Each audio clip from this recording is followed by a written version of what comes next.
Voici le collecteur d'eau. Qu'est-ce qu'on retrouve à l'intérieur?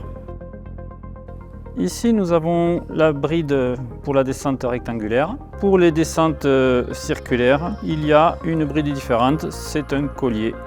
Donc on voit bien la différence, celle-ci est plane, celle-ci est circulaire. Ensuite, le support écope. Ensuite, il y a le raccord droit qui permettra de traverser la cuve. Puis le coude qui va permettre d'orienter l'évacuation d'eau vers la cuve. Ensuite, il y a un bouchon qui permet de stopper l'évacuation. Un kit d'accessoires que nous détaillerons par la suite. L'écope, qui est l'élément qui va permettre de récupérer l'eau dans la descente.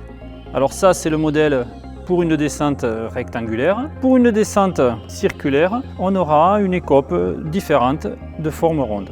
Et enfin, un tuyau de liaison entre la cuve et le collecteur d'eau. À l'intérieur, j'ai aussi une notice de montage. Le kit d'accessoires.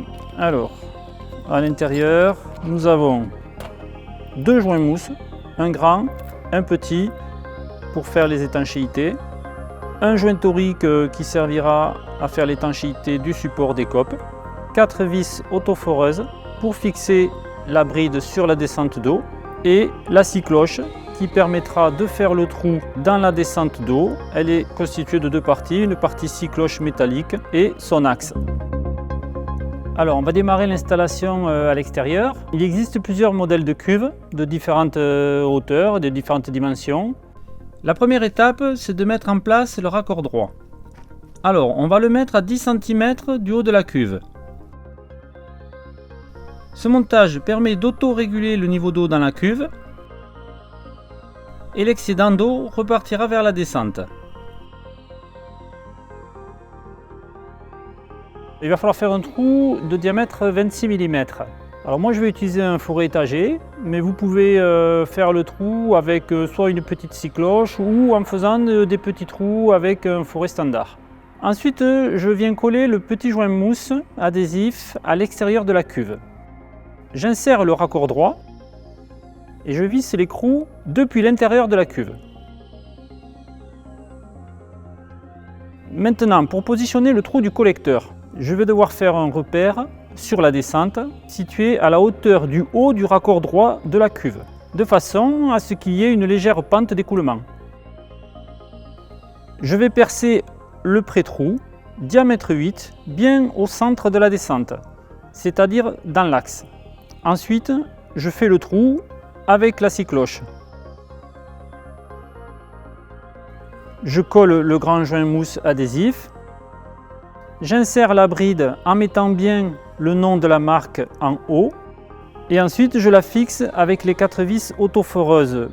Mais là aussi, c'est important de bien positionner la bride parallèle au tuyau. Alors, un petit conseil avec la perceuse pour les vis autoforeuses. Il faut quand même limiter la vitesse et le couple pour ne pas trop serrer. Alors maintenant, on va préparer le support écope. La première phase, c'est d'installer le joint torique pour assurer l'étanchéité du système. Pour les modèles rectangulaires, on va le positionner sur la première gorge.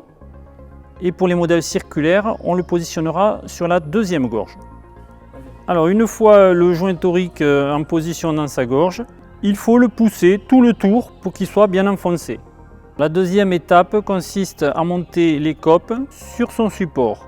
D'abord, on enlève les deux films plastiques, je la replie légèrement avec mon pouce, je la clipse sur la languette du bas, puis sur la languette du haut. Pour mettre en place l'écope, je l'enroule et je l'insère dans la bride pour qu'elle s'ouvre à l'intérieur.